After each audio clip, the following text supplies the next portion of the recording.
Bien, pues vamos a abordar el programa de José Carlos Bermejo Higuera. Realmente es una suerte, o llamarle como queramos, que esté con nosotros, porque José Carlos tiene una actividad tremenda, ¿no? Y ya ha venido varias veces a participar en actos en la Fundación y estamos muy agradecidos por su presencia. Él es religioso Camilo, desde superior provincial, ¿verdad? Por aquello de las normas que han cambiado y todas estas cosas. Superior provincial España-Argentina de los Camilos. Profesor en las universidades Ramón Llull, sobre todo en aspectos que tienen que ver con el duelo, gestión de cuidados paliativos, pastoral de la salud, counseling. En la Católica de Valencia codirige un máster en relación de ayuda y counseling. En la Católica de Portugal, máster en cuidados paliativos y en otras universidades. Autor de más de 50 libros sobre humanización de la salud, bioética, duelo. Numerosos artículos de investigación en el campo del final de la vida, la gerontología, la pastoral de la salud, cuidados paliativos. Director del Centro San Camilo, centro asistencial, centro de referencia en esta actividad de cuidado, de humanización de la salud en Tres Cantos, en la provincia de Madrid, desde 1991. Es presidente de la Fundación Camilo Elelis y de la Fundación Asistencial San Camilo, ambas para el cuidado a personas mayores. Podría estar hablando mucho rato de sus méritos, de sus investigaciones, de su trabajo, pero prefiero que sea él el que pueda vivir y darnos su palabra para poder comenzar esta temática que hemos tratado de que estén presentes conferenciantes que sean referentes en cada uno de los temas. José Carlos, tienes la palabra.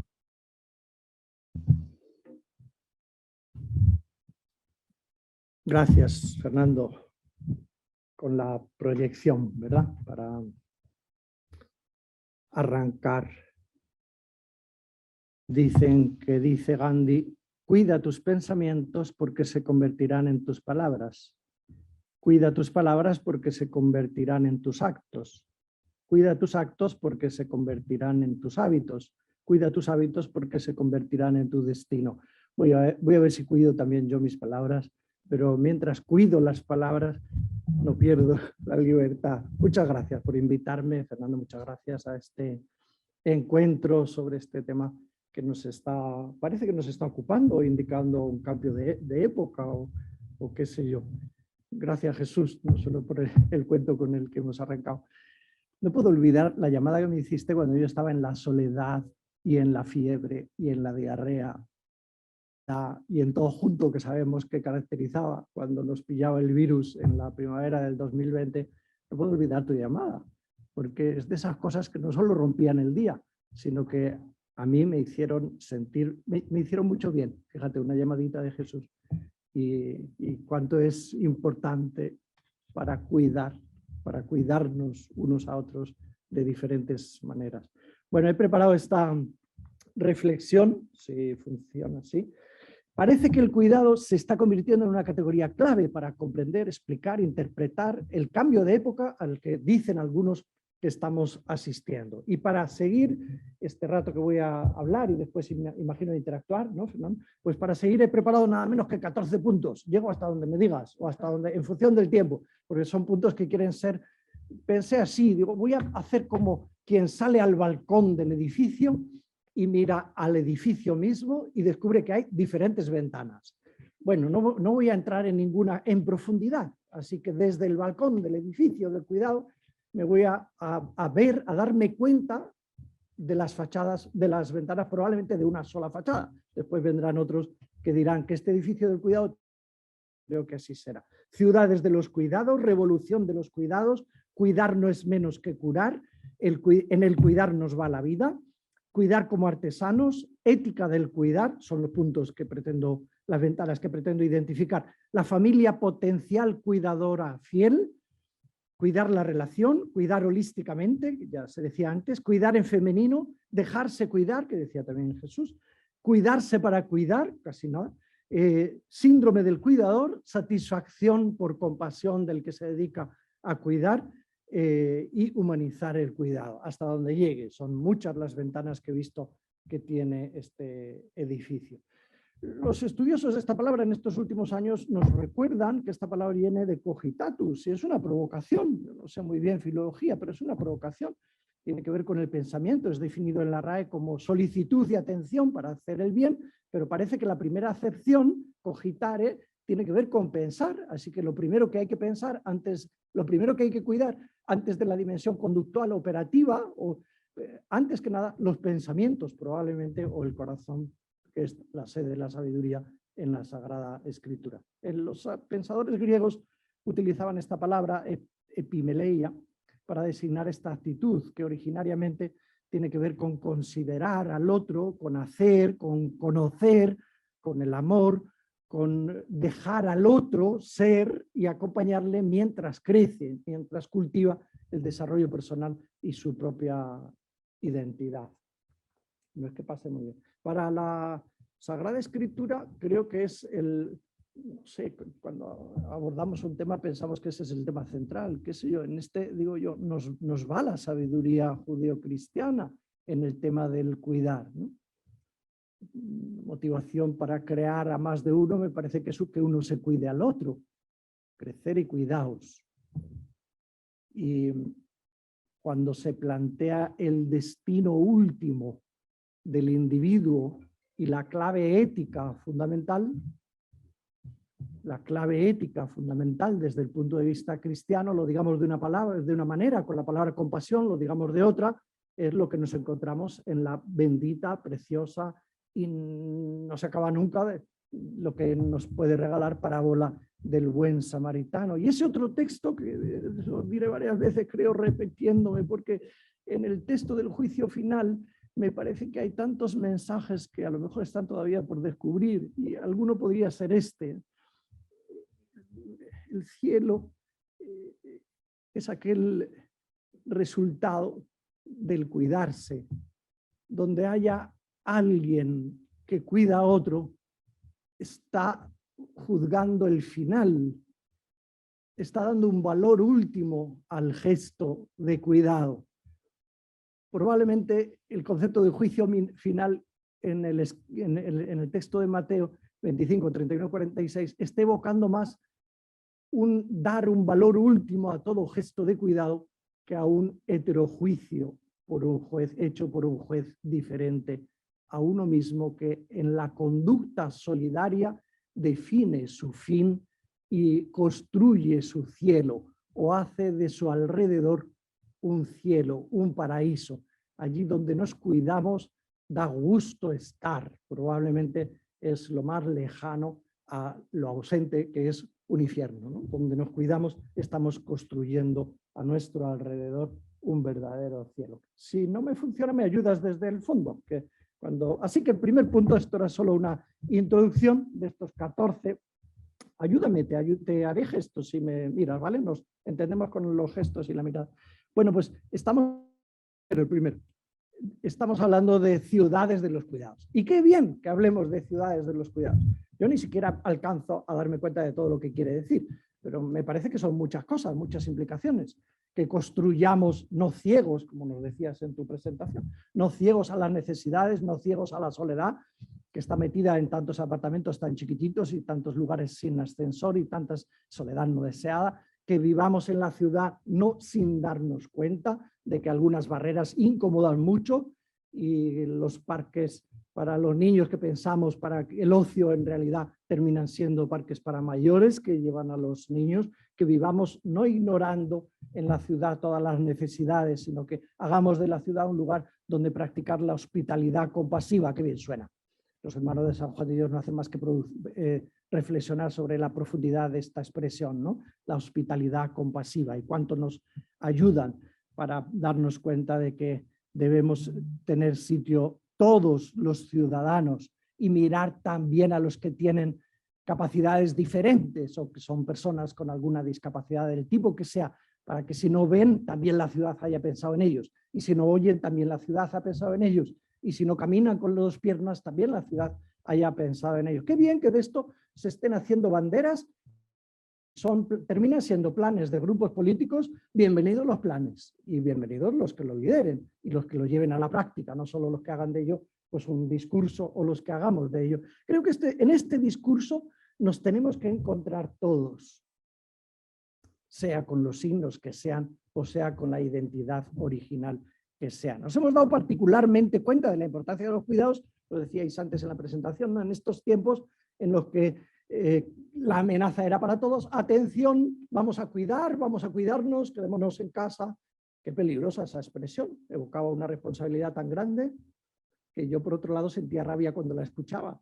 Digo, como hagan caso los cuidadores de nuestro centro para mayores, que se sientan que se tienen que quedar en casa, y así lo pensaron algunos, también excepcionalmente, ¿no? Para cuidar a la familia hay que quedarse en casa. Digo, entonces, ¿cómo vamos a cuidar a los que están dependiendo tanto de nosotros en la residencia de mayores en la que sabéis que yo me muevo?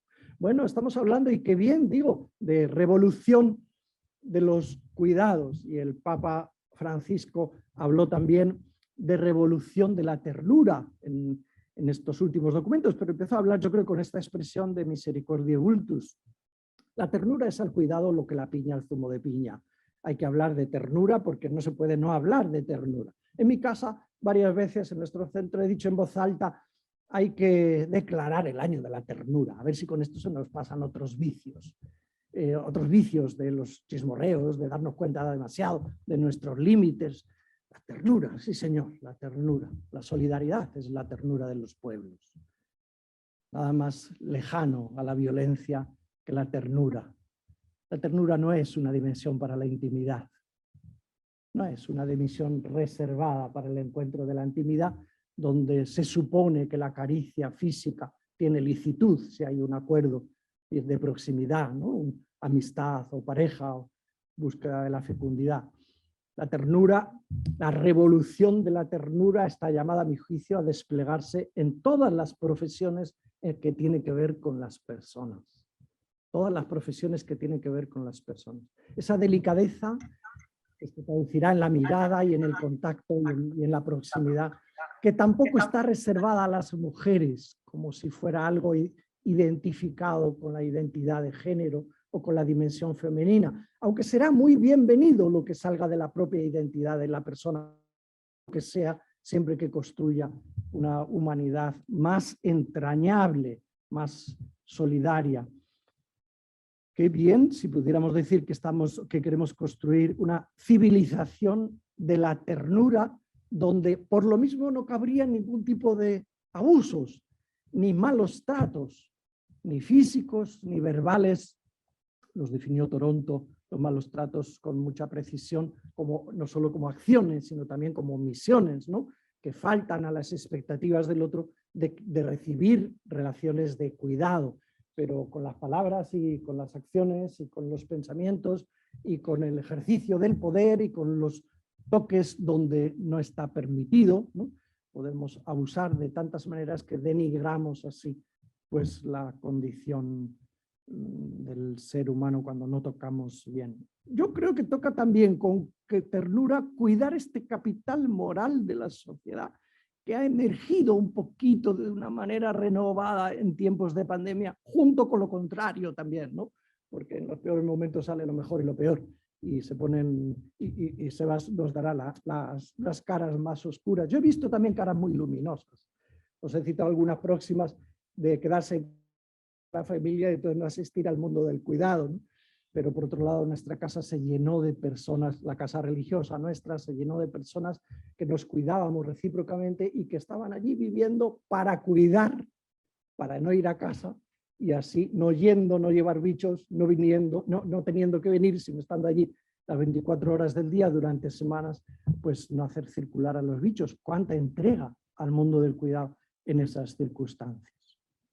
Bueno, en estos últimos años, qué bien también que estemos hablando de al hablar de humanizar la asistencia sanitaria, siendo Camilo no puedo menos que tirar sobre todo darme cuenta de las ventanas que tienen que ver con la salud en este edificio, por otra calle veremos otros aspectos del edificio, ¿no?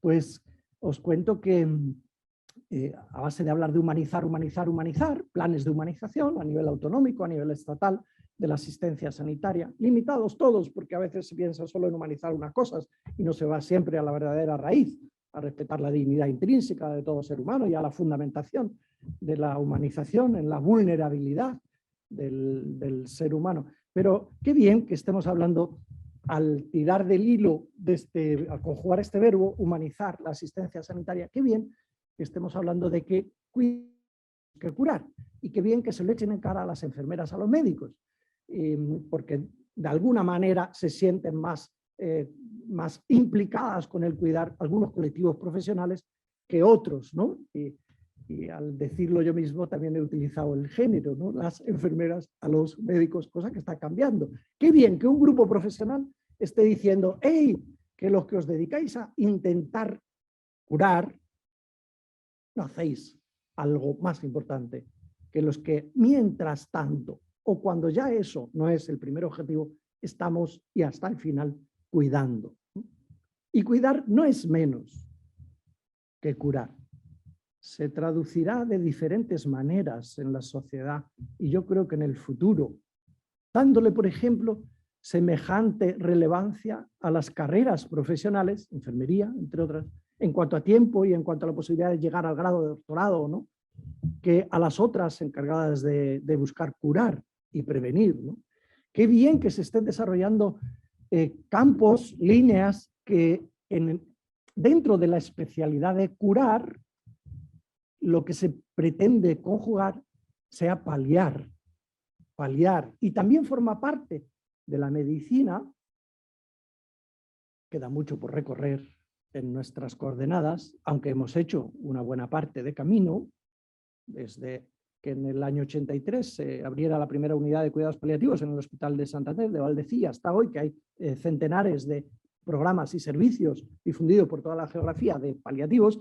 Quiere decir que hemos hecho un camino para reconocer que paliar forma parte, esa forma de cuidar muy particular durante la vida y en particular al final, cuando ya no queremos vencer a la enfermedad porque nos damos por vencidos en términos del verbo curar. Qué bien que se estén programando, haciendo programas, servicios, iniciativas que promueven los cuidados paliativos. Qué bien que en la parábola, en el saludo nos lo ha mencionado Jesús, qué bien que en la parábola estén los dos verbos. Tiene tanta riqueza, Dios mío, que no acabamos nunca. Yo por lo menos me parece, no acabo nunca. Parece que los personajes de la parábola muestran esta doble valencia. Por un lado hay una intervención ante el malherido, en cuyo camino se pone el buen samaritano para curar, y hay una intervención posterior para prolongar los gestos, no dice el texto de curación, sino de cuidado. No son tan fáciles los verbos en original porque se cruzan. La salvación y la salud se cruzan y se dan cita, ¿no?, en las mismas palabras. También curar y cuidar, y en otras lenguas todavía es como mejor el vínculo que mantienen. Aquí las hemos separado y hemos dejado cuidar de segunda categoría y cuidar para el final, y cuidar para las profesiones sociosanitarias o sociales, y la pagamos menos, ya de paso, y curar en primera línea, y las pagamos más si se encuentra un trabajo en ese. Vamos a tener crisis de profesionales del cuidado si no la tenemos ya próximamente. Ya la tenemos con los profesionales de enfermería, que no tenemos bastantes para la necesidad. Hemos pasado algunos otros baches en los años pasados, ¿no? Y se produjeron movimientos de migración, de venidas de enfermerías, de enfermeras, enfermeros de otros países al mundo donde encontraban que podían vivir mejor. Pero ahora hay otra vez un agujero, y en centros de cuidados, como puede ser el nuestro, en el que yo vivo, ¿no?, pues estamos muy preocupados, porque a lo mejor nos quedamos sin cuidadores profesionales con el perfil profesional, porque como pagamos menos, y quizás hay que reconocer mal, pues fácilmente también los cuidadores profesionales se van allí donde se paga más, en el escenario público, o donde el verbo, la bandera es curar, intentar curar con cirugía o con intensivos o con otras con otras especialidades. Qué bien que estén naciendo también para cuidar no solo la dimensión paliativa y la reivindicación de su relevancia en el contexto de la salud, sino que hayan nacido en España 40 centros para cuidar después de la muerte a los dolientes. Qué bien nació el primer centro de escucha en 1997 y ahora hay 40 repartidos, en Madrid unos cuantos, pero repartidos por la geografía, para cuidar al doliente, cuidarle regalando escucha, cuidar al doliente, para que no se muera en el intento, ¿no? Para que en el intento de reponerse, para que no se quite la vida por vacío existencial y desesperanza.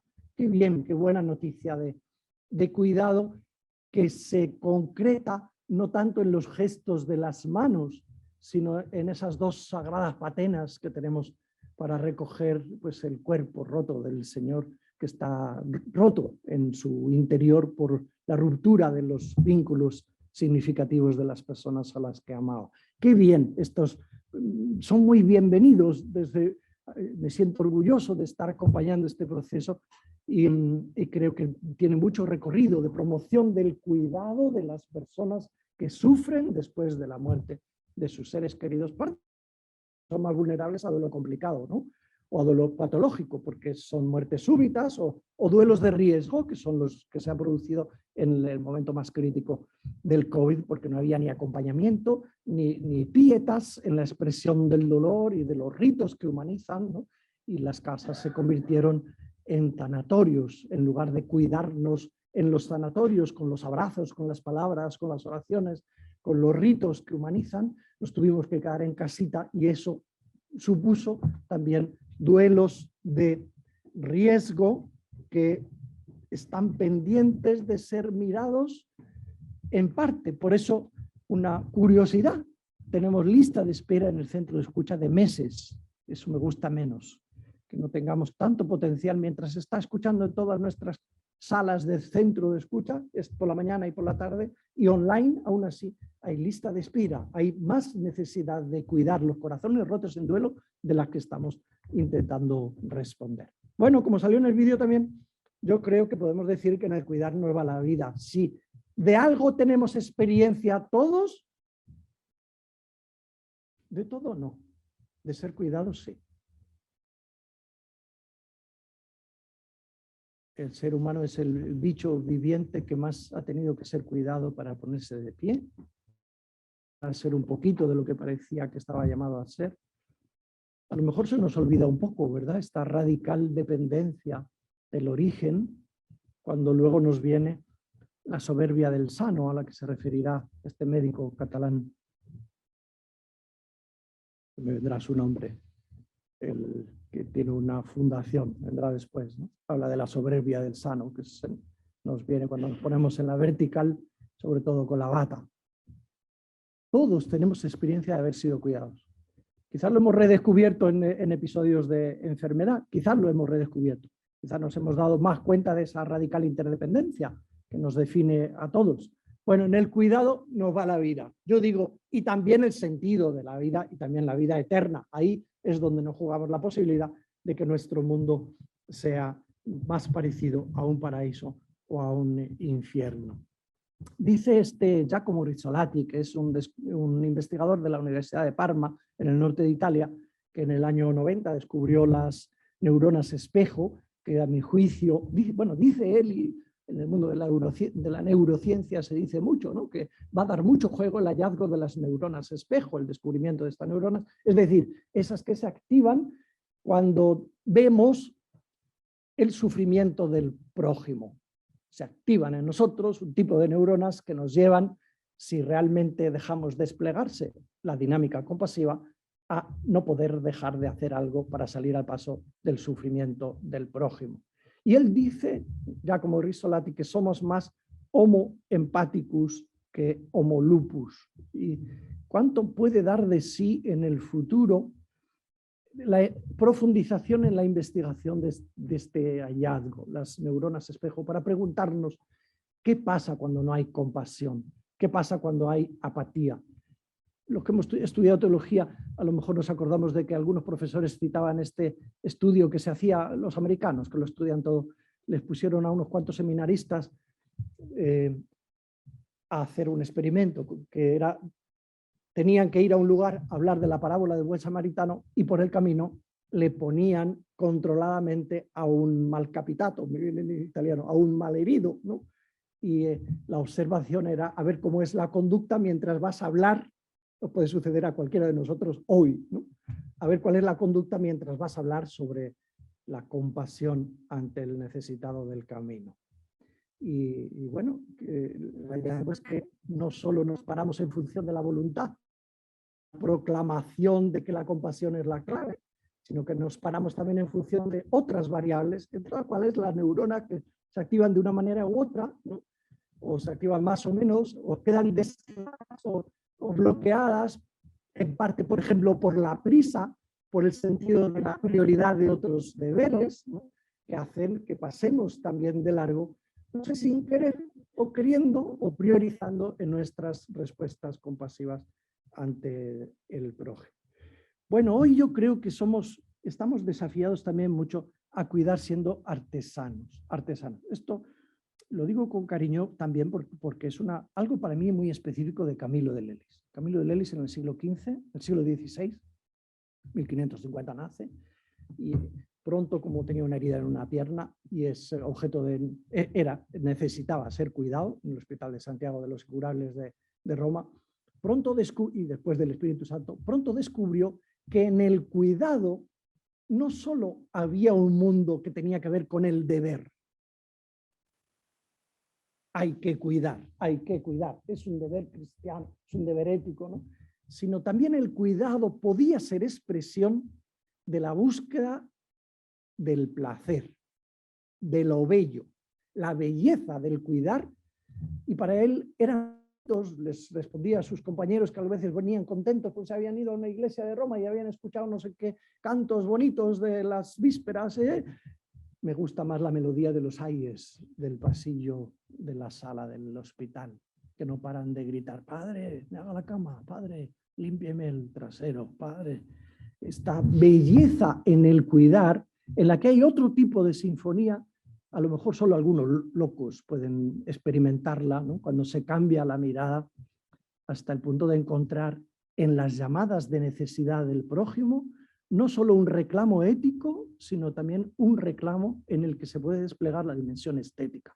Por eso, si venís a nuestra casa, digámoslo con mucha sencillez, también veréis, bueno, lo digo también con orgullo, habrá que darle más humildad, pero también veréis que es bonito. Es bonito, y así lo dicen los que vienen, ¿no?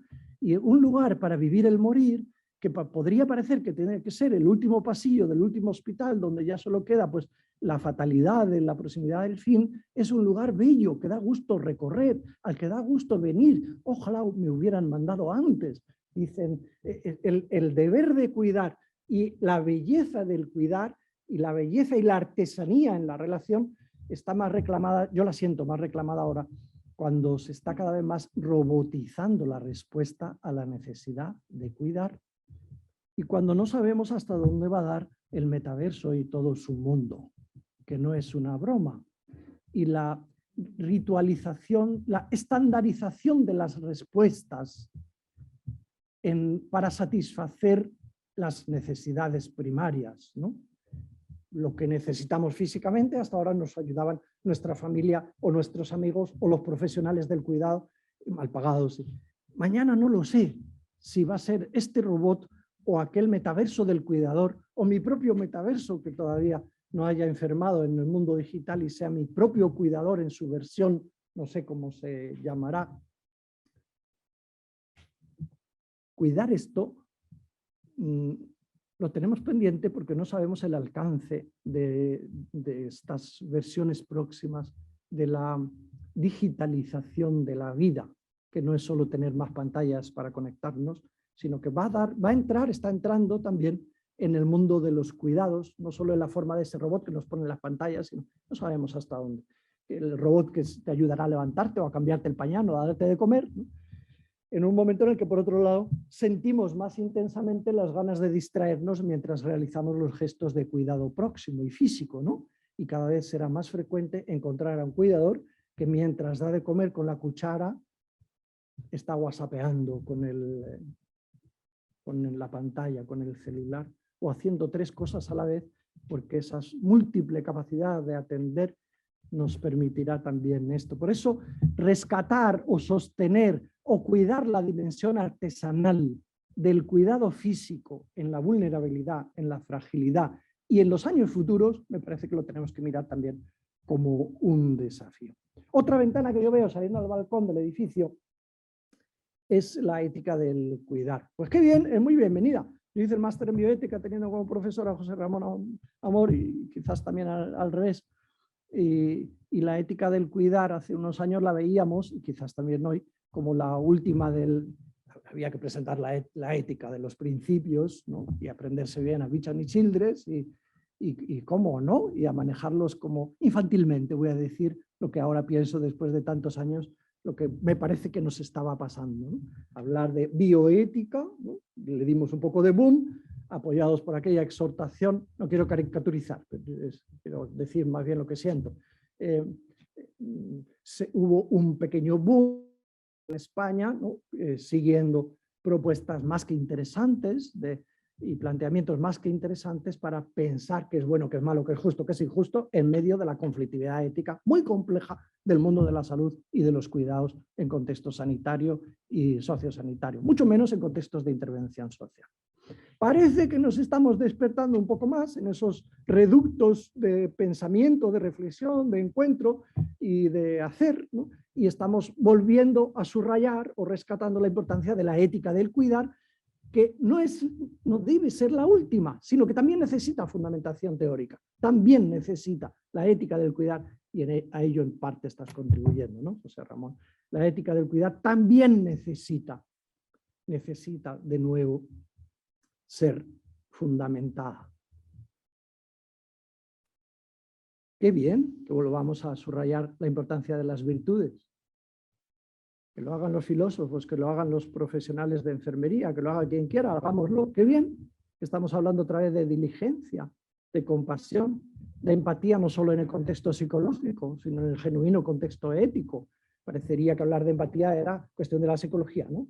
Y estamos en el corazón de la dimensión ética, del despliegue, de la búsqueda del bien al servicio de la vulnerabilidad ajena.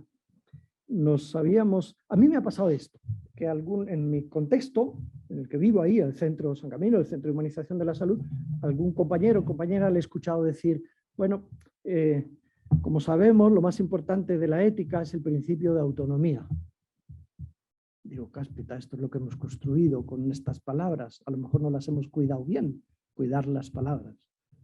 Y la priorización de lo que evocan, de los principios que quieren evocar. Y así nos ha ido, ¿no? Hasta una hipertrofia del principio de autonomía, confundiendo el principio de autonomía con la autonomía y poniéndolo en primer lugar, ensalzando que lo más importante es esta referencia a uno mismo, que luego terminaba explicándose incluso en términos de preferencias, ni siquiera de búsqueda del bien, sino expresión de preferencias, atractivos que a veces parecían superficiales. ¿Qué quieres, ponerte blanco o verde, ¿no? Y entonces describimos modelos de atención centrados en la persona, respetando la autonomía que se traduce en preferencias, en cosas pequeñas, dejando de lado esa otra ética que mira o la misma ética mirada desde otro ángulo, la relevancia de los gestos del cuidar, los gestos del cuidar, y que lo primero es no hacer daño. No respetar la autonomía. Si hay que decir algo sobre lo primero, creo que es eso. Lo primero es no hacer daño. Y de ahí después el abordaje de los malos tratos y en sus tantas múltiples formas, ¿no? Bueno, qué bien. No solo Carol Gilligan empezó a hablar en los años 80 de la ética del cuidado. Qué bien que rescatemos. Yo creo que está por rescatar un poco de nuestro patrimonio de sabiduría bíblica en este sentido. Porque es obvio que la bioética no se la han inventado los americanos con el paradigma principialista, por Dios, ¿no? Y tanta vergüenza a lo mejor es un descuido. Tanta vergüenza de la referencialidad, de la referencia a las fuentes bíblicas de la ética del cuidado, a lo mejor es un descuido en el modo de hacerlo que termina siendo menos seductor, menos atractivo, menos consistente, y hasta nos vergonzamos y nos pensamos que esto hay que reservarlo para el templo, donde se cruce con lo litúrgico o con lo ritual, ¿no? En vez de darle la carta de ciudadanía de que el mindfulness no nos trae la gran novedad de la atención plena, Dios mío, como si fuera el último hallazgo de la humanidad en dimensión espiritual. Vamos a explorar la sabiduría no para competir, sino para reconocer y para cuidar nuestro patrimonio ético, valórico.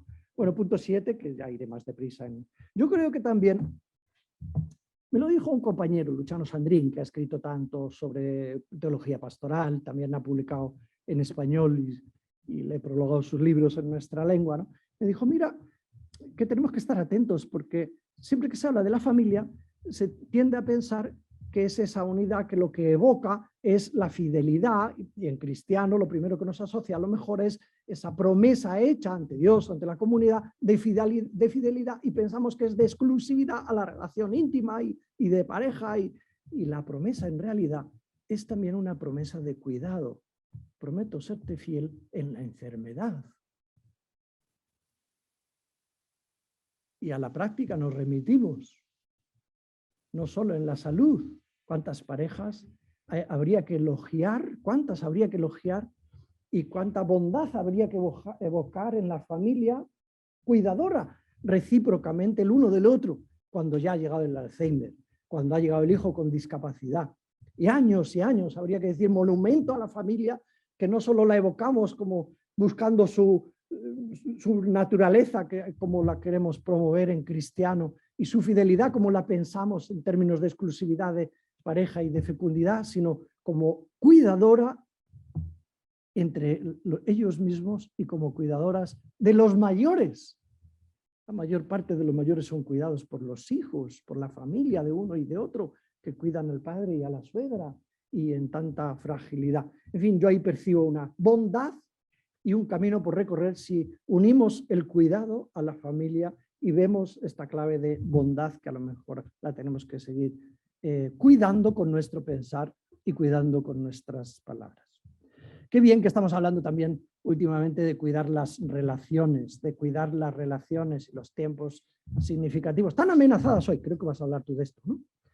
Sebas, tan amenazadas, y de otras cosas, tan amenazadas hoy por la digitalización y por tantas cosas. En algunos escritos últimos de Francisco, no solo Fratelli Tutti, sino algunos mensajes que nos ha lanzado muy recientes, ¿no? El 24 de febrero de 2022, decía: en la acción pastoral la obra más importante es el apostolado del oído.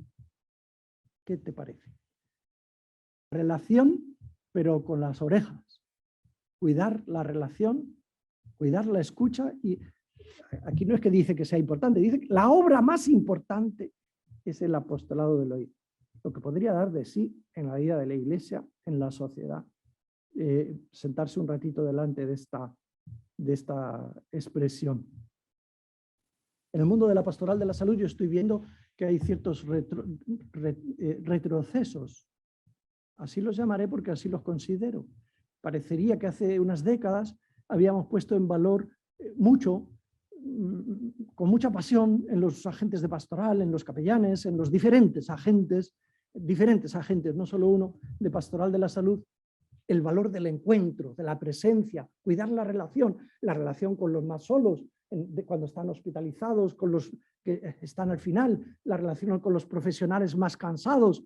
Venid conmigo que estáis cansados.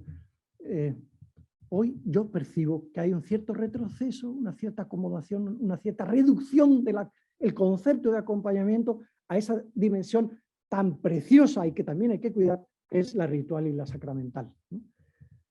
Y que se traduce a veces en respuesta más que en iniciativa pastoral, más en respuesta a la llamada de los que todavía quieren ser acompañados de esta manera, ser cuidados por la comunidad creyente de esta manera, celebrativa, celebrando el sacramento, los sacramentos, que como resultado de una iniciativa que busca a los más solos, a los que están peores a los que menos encuentran sentido en vuestra vida y están en el hospital. Bueno, una ventana más. Me quedan unos minutos todavía, ¿verdad? ¿Unos cuantos? Van 8 ventanas. Las otras serán más pequeñas, qué sé yo.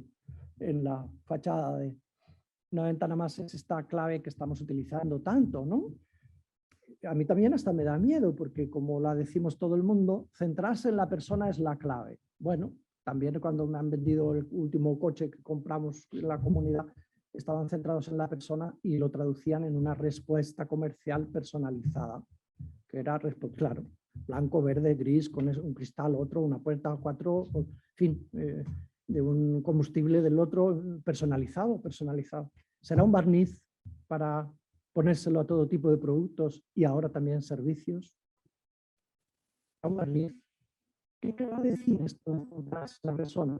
Contamos con fundaciones enteras que proponen modelo de atención integral centrado en la persona. Bienvenida, bienvenido la fundación y todos los trabajos que están haciendo y que promovemos juntos. Será un barniz para decir que estamos al día en las...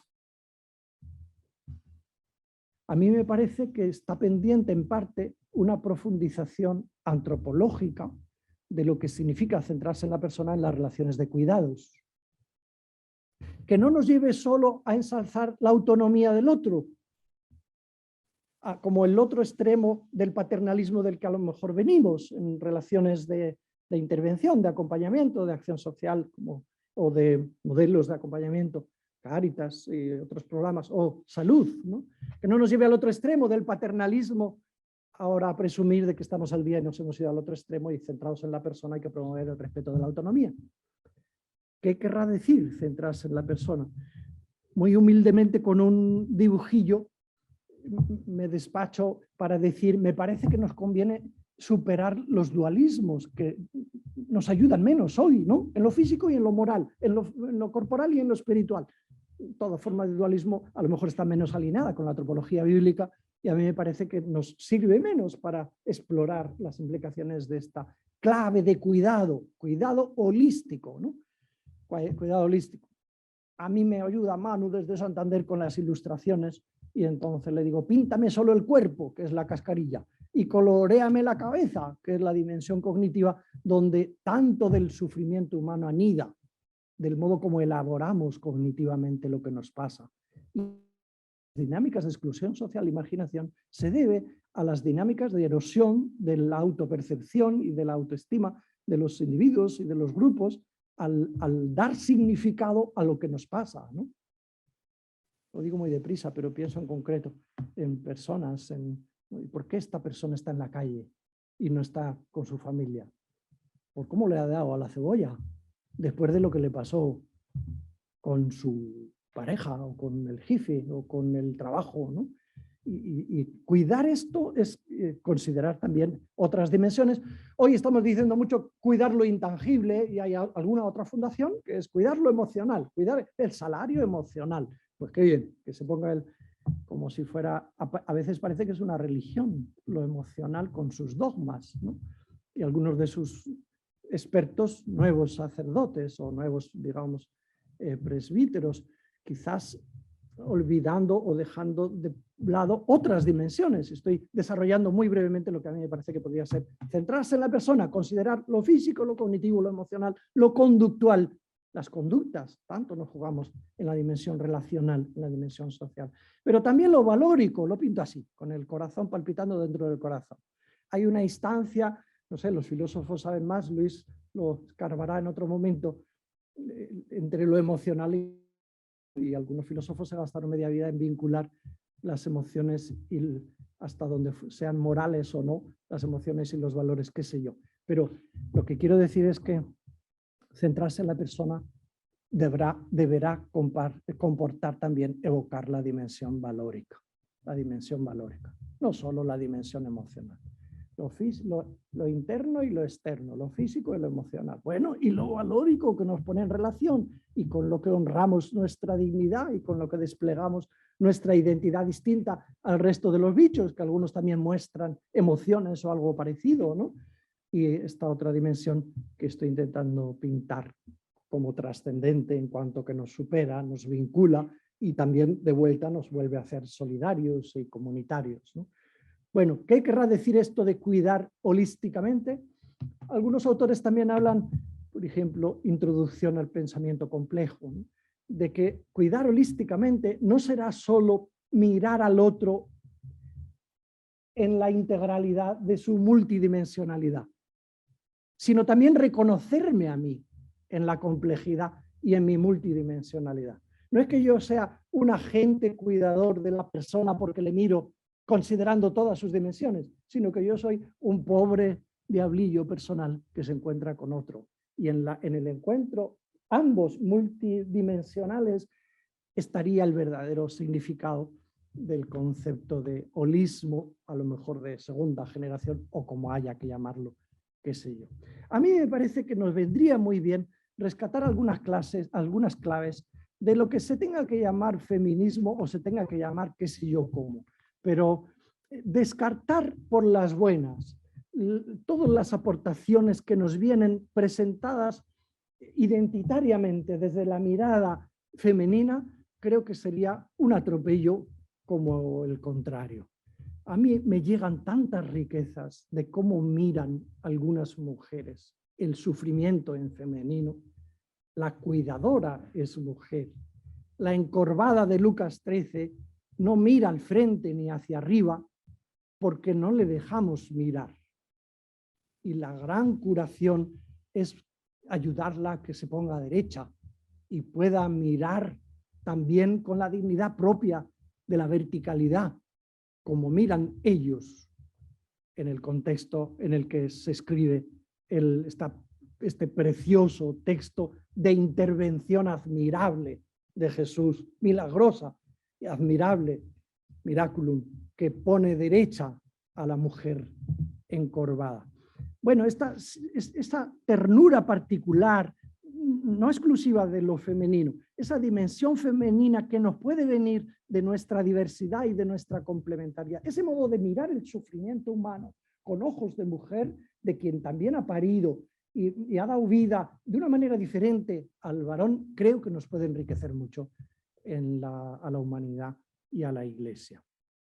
Creo que nos puede beneficiar mucho. Camilo de Lelis, como entre sus exhortaciones, era un poco misógino. Yo creo que se convirtió un poco más tarde, cuando se hizo amigas algunas mujeres, dicen los biógrafos, tal como le describen. Y exhortaba a cuidar como lo haría una madre a su único hijo enfermo. Échale, Moreno.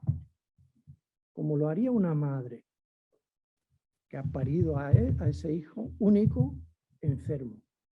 Qué potencial, qué desafío de ética, no sé si de máximos o de conexión con lo genuinamente humano, de compasión, de entrañas de madre.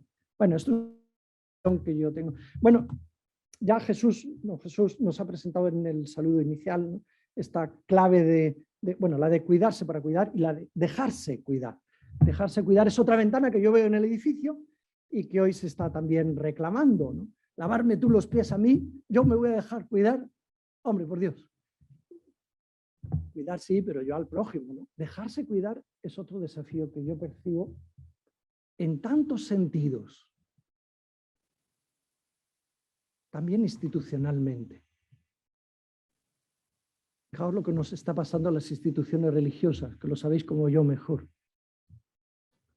Pero presidiendo esa fundación donde cuidamos en 74 centros que son enfermerías religiosas, con más de 1000 empleados, pues me doy cuenta de cerca de lo que, entre otras cosas, estamos haciendo también como Camilos, ¿no?, que es cuidar a las personas que consagraron su vida como consagrados, religiosas, religiosos, algunos también presbíteros, proclamando que el ideal era voy a cuidar al prójimo, voy a cuidar a los demás, voy a construir el reino.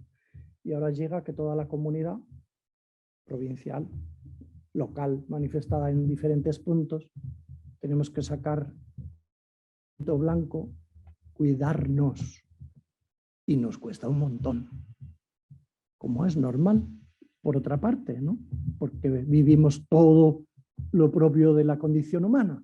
Por lo tanto, nos entristecemos, nos resistimos a aceptar el envejecimiento, entramos en crisis de identidad, de autonomía, de pertenencia, y llamados y creídos que estábamos más identificados con el buen samaritano de la parábola, ahora nos sentimos heridos al borde de una dinámica de envejecimiento que o nos cuidáis, también profesionalmente, también espiritualmente, los laicos que venís a nuestras enfermerías, o nos moremos de tristeza por el camino, ¿no?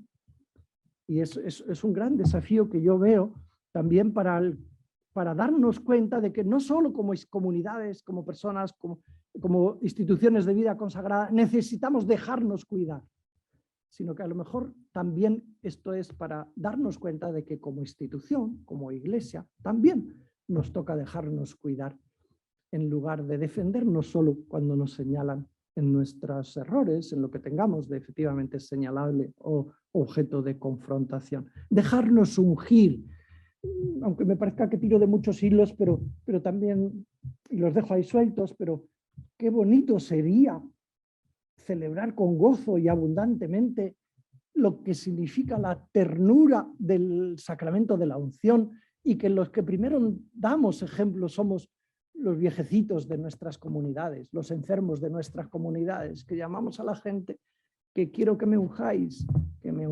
sacramentalmente, ungirme, porque yo soy ahora el frágil, ¿no? Mi casa es frágil. Claro que dejarse cuidar es otra cuestión, ¿no? Dejarse cuidar. Me llamó mucho la atención un texto de Martes con mi viejo profesor. Os suena este libro, ¿verdad? Martes con mi viejo profesor. Es una joyita de la literatura. Esto es un periodista americano que mientras preparaba su tesis doctoral iba a despachar los martes con el director de la tesis. Y cuando su director de tesis terminada, cuando su director de tesis está enfermo y muy malito, vuelve a recuperar las visitas de los martes con mi viejo profesor que me dirigió la tesis. Y el objeto de conversación ya no es las cosas de la tesis que tiene que cambiar y los puntos y las mayúsculas de la página 8, sino que ahora de lo que se habla es de la puñetera verdad de lo que te está pasando y de lo que él pide el cuerpo, literalmente, ¿no? Y hay un párrafo que alcanzo a ver justo que dice, el viejo profesor, dice, ¿y sabes una cosa? Una cosa muy extraña, que es que empecé a disfrutar de mi dependencia. Ahora me gusta que me vuelvan de costado y me pongan pomada en el trasero para que no me salgan llagas. O que me sequen la frente, o que me den un masaje en las piernas. Gozo con ello, cierro los ojos y me deleito con ello. Y me parece muy familiar. Es como volver a ser niño. Que una persona te bañe, que una persona te tome en brazos, que una persona te limpie, todos sabemos ser niños. Lo llevamos dentro. Para mí es una cuestión de recordar el modo de disfrutarlo. La verdad es que cuando nuestras madres nos tenían en brazos, nos acunaban, nos acariciaban la cabeza, ninguno de nosotros se cansaba nunca. Bueno, qué belleza cuando él descubre, qué bonito dejarme cuidar y disfrutar dejándome cuidar. Qué gran desafío, lo percibo yo, para el enfermar y para nuestros límites. Me quedan pocas palabras. Y qué bien que estemos hablando, don Jesús, de cuidarse para cuidar. Hay algunos que parece que lo proclaman como si fuera una conquista moderna. Hay que cuidarse para cuidar. Y no digamos cómo ha entrado en el modo de saludarnos. Yo espero que alguien más de uno hoy también al despedirnos me diga, cuídate. Cuídate. En vez de adiós, que Dios te bendiga, o hasta mañana, o gracias, o tantas otras cosas. Bienvenido, cuídate, digo yo. Bienvenido, cuídate. Parece que es una conquista saludable. Nos sirve para saludarnos, para despedirnos, ¿no? Y nos parece que es nuevo. En fin, Pablo, escribiendo, dice, ten cuidado de ti mismo. Ten cuidado de ti mismo, cuídate. Y Lucas, tened cuidado de vosotros. En fin, que en la palabra también encontramos este tipo de exhortaciones. Como me parece que a lo mejor se ha convertido en una rutina que puede tener incluso sus riesgos, quizás toca decir, cuidemos también las palabras o las veces que las repetimos y no sea que las dejemos viudas de otras. Que es, cuídate, sí, pero no tanto que dejes de sacrificarte. algún religioso también en este rol no nuevo de hace 2 días por la novedad del Papa de ser provincial, sino con la misma tarea de delegado general, alguno queriéndome debida o indebidamente en algún momento, no lo sé, echarme en cara, me decía, es que José Carlos, tú lo que hablas por ahí, hablas mucho de cuidarse para cuidar. Es un discurso viejo, respondí yo. Hace 15 años que no hablo de eso. Ahora hablo de sacrificarse para cuidar. Y es otra cara. No sé de qué hay que hablar, no creo que sea solo de hablar, cuestión de hablar, ¿no? Pero ciertamente el reclamo del autocuidado, claro que ha caído también en lugares donde se ha convertido en una cuestión de reivindicación sindical, debida o no debida, de búsqueda de escenarios de confort y de menos compromiso en el trabajo de las profesiones de cuidado. Y hay que cuidar al cuidador. ¿Y quién es el cuidador? Claro, ¿quién es el cuidador? Y yo no sé cuando en los congresos, porque no sé si sufro con congresitis o bueno, pero estoy en muchos, sea como sea, pero estoy en muchos lugares de diálogo, de reflexión y los disfruto, ¿no? Y en tantos escucho cuidar al cuidador, cuidar al cuidador. Y la mayor parte de las veces me digo, ¿a quién se están refiriendo? ¿No? ¿A los familiares? ¿Cuidadores? Así llamados informales indebidamente o como quiera que sea en algunos contextos. O solo es una reivindicación profesional para que los jefes, la estructura, lo laboral, lo salarial, nos mejore las condiciones. ¿Quién es el cuidador?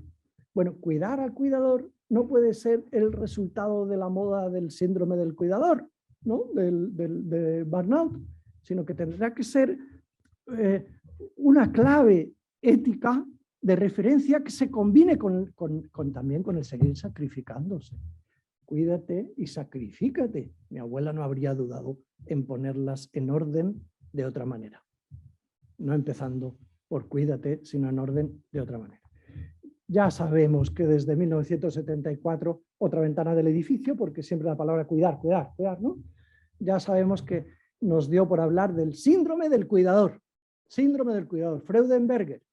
Se ha hecho tan popular, psicoanalista alemán, tan popular que ahora hablamos mucho, yo creo que hasta en exceso, del síndrome del cuidador, el riesgo del desgaste por estrés profesional exagerado, ¿no? Que se debería medir según algunos instrumentos, por ejemplo el de Cristina Maslas, ¿no? Para medir 3 cosas: el agotamiento emocional, la despersonalización en la relación de cuidado y la baja experiencia de autorrealización en el cuidado. Si no hay un poquito de esto, serán palabras, digamos, cogidas al vuelo o prestadas para decir otra cosa, como que estoy cansado, estoy trabajando mucho, quisiera trabajar menos, o cualquier otra cosa legítima probablemente también, ¿no? El síndrome del cuidador. Qué bien que ahora no se esté hablando solo de eso, sino que se está hablando de otras cosas que, a mi juicio, tienen también poder de humanización a la hora de mirar el cansancio del cuidador, que es este concepto de fatiga por empatía o fatiga por compasión. Fatiga por compasión. Más reciente en la literatura, ¿no? Como veis en la diapositiva. Fatiga por compasión. Ese precio inevitable que no tiene por qué llegar al estrés profesional vivido patológicamente, burnout, sino que es un precio inevitable que vivimos como sufrimiento vicario en las relaciones de ayuda. En las relaciones de compromiso donde realmente el otro nos importa y donde el otro te importa, prepárate porque no puedes, como dice Sandrine en un escrito, no puede un pepinillo salir del bote de pepinillo sin sabor a pepinillo porque tiene muchos motivos para saber a pepinillo, ¿no? Bueno, pues no puede un profesional de la salud, un agente de pastoral, un presbítero que ahora celebra un funeral y después va a una familia y después no sé qué, no puede creer que no tiene que pagar un precio.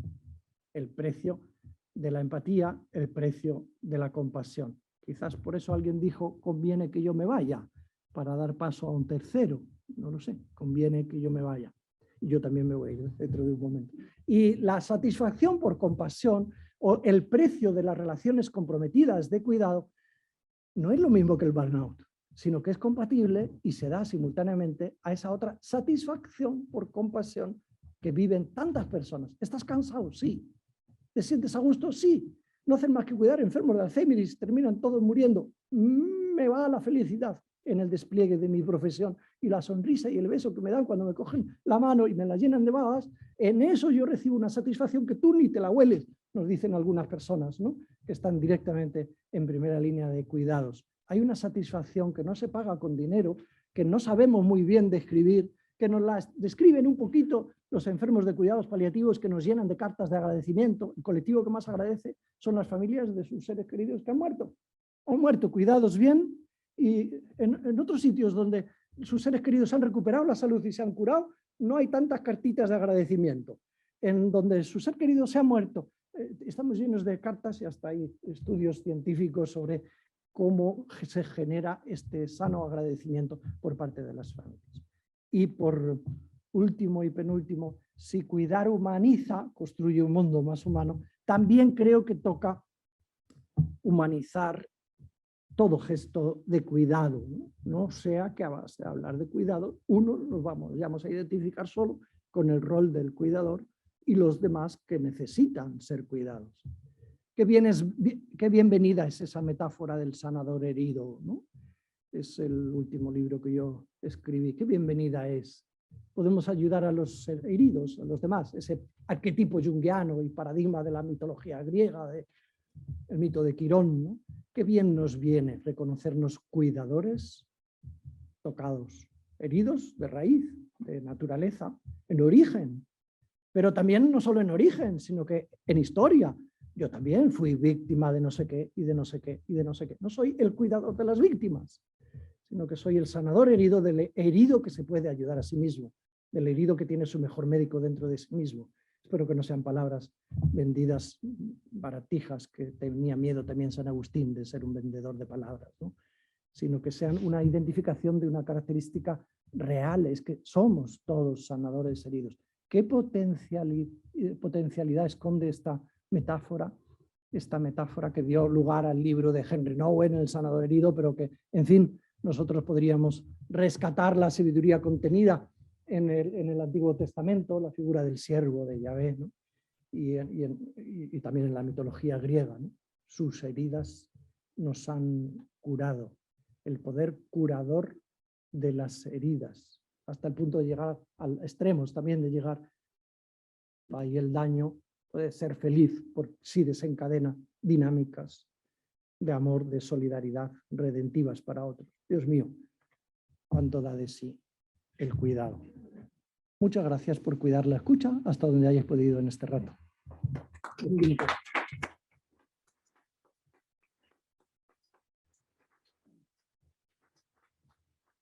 Tenemos unos minutos para poder plantearle alguna pregunta a José Carlos.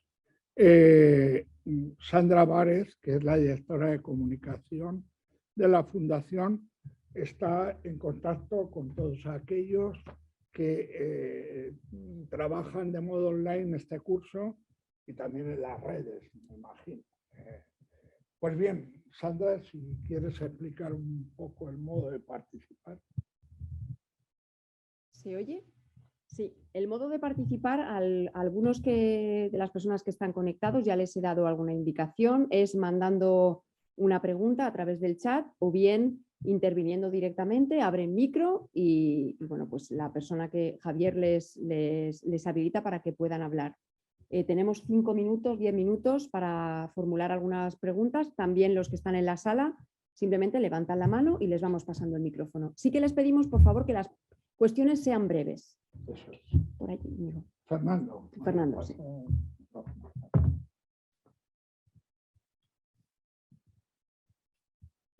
Gracias, José Carlos, por tu aportación esta mañana. Decías al principio de ella, te lo digo con brevedad, que el cuidado era una categoría clave para interpretar el cambio de época. No sé si porque repetimos tanto aquello de que esta crisis íbamos a salir mejor y al final hemos podido constatar que quizá no tanto como hubiéramos soñado y que incluso a lo mejor hemos avanzado en dirección contraria. Entonces me gustaría profundizar un poco, me explicaras un poco más en qué sentido decías eso de la clave interpretativa y si eso tiene que ver con algo que yo creo también importante, que sería la dimensión política del cuidado.